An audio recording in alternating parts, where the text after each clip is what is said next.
The world usually teaches us one simple rule. To succeed, you must be able to see the path and hear the advice. But what if you can do neither? What if life removes both light and sound before you even learn the meaning of words?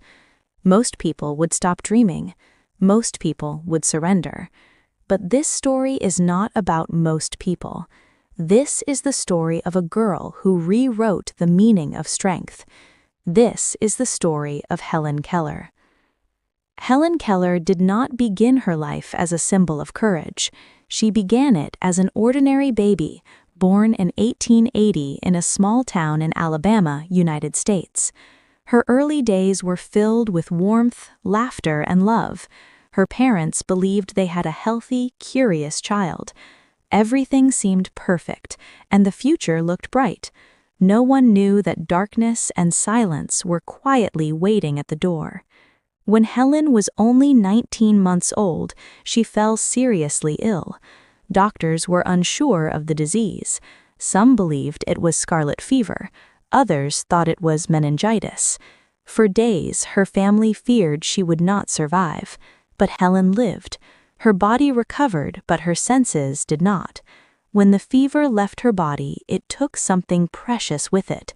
Helen could no longer see. Helen could no longer hear. The world disappeared before she even understood what the world was. Imagine being a child surrounded by people, yet feeling completely alone. Helen lived in a place without sound and without light.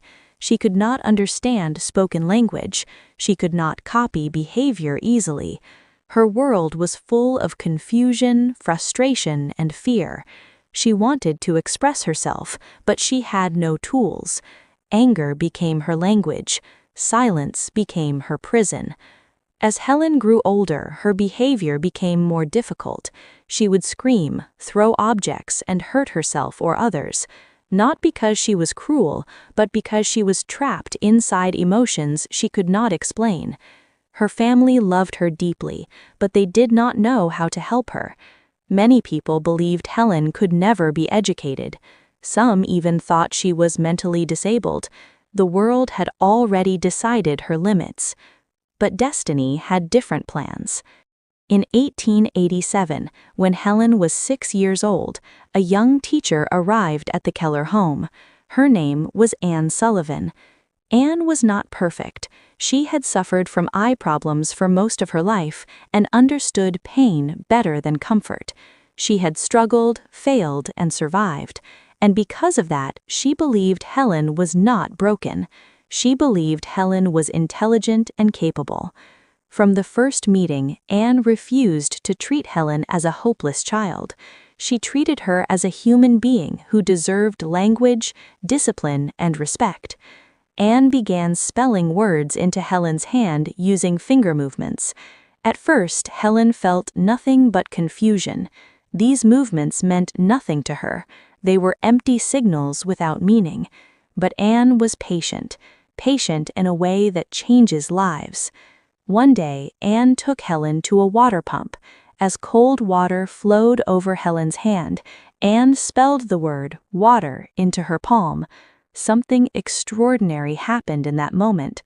For the first time, Helen understood that the movements on her hand were connected to real things. Water had a name. Everything had a name. That single realization unlocked her world. That moment changed everything. Helen suddenly wanted to know the names of all things. She touched objects and demanded words. Tree, cup, bread, mother, love. Her hunger for language became unstoppable. What once felt like darkness now felt like discovery. Helen had found her voice, not through sound, but through understanding. Learning did not stop there. Helen learned Braille. She learned to read and write. She learned to communicate through touch. With Anne's guidance, she slowly built a bridge between her inner world and the outside world. The same child people once feared became a symbol of intelligence and discipline. Helen did not stop at basic education. She dreamed bigger. She studied hard and entered college. In 1904, Helen Keller graduated from Radcliffe College, becoming the first deaf-blind person to earn a bachelor's degree. This achievement was not just academic. It was a message to the world that limitations exist mostly in the mind. But Helen Keller's story is not only about personal success, it is about service.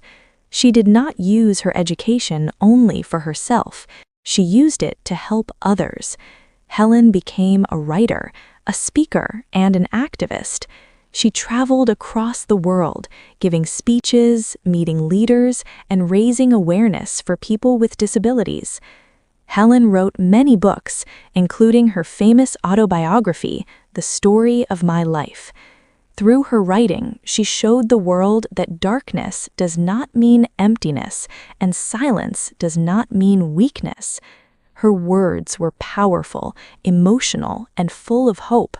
She proved that a human spirit can speak louder than any voice. Helen also fought for social justice. She supported women's rights, workers' rights, and equal education.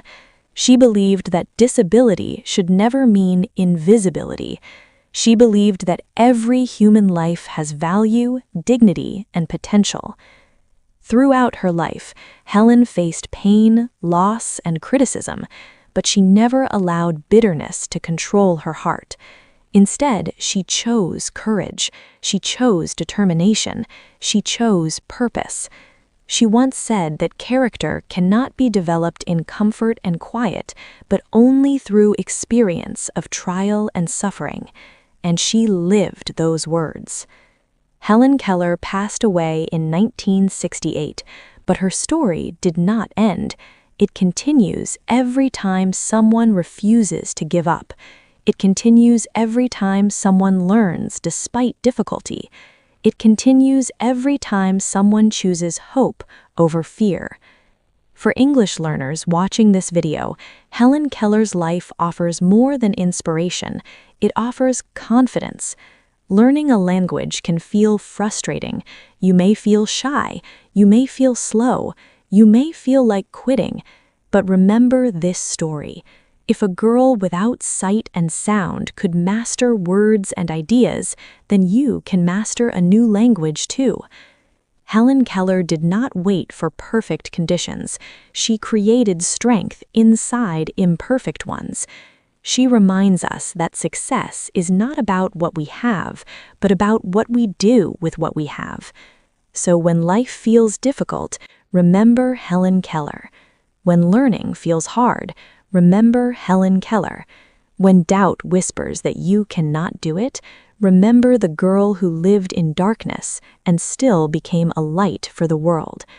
Because true vision does not come from the eyes. True power does not come from sound. True strength comes from the human spirit. And that spirit lives inside you.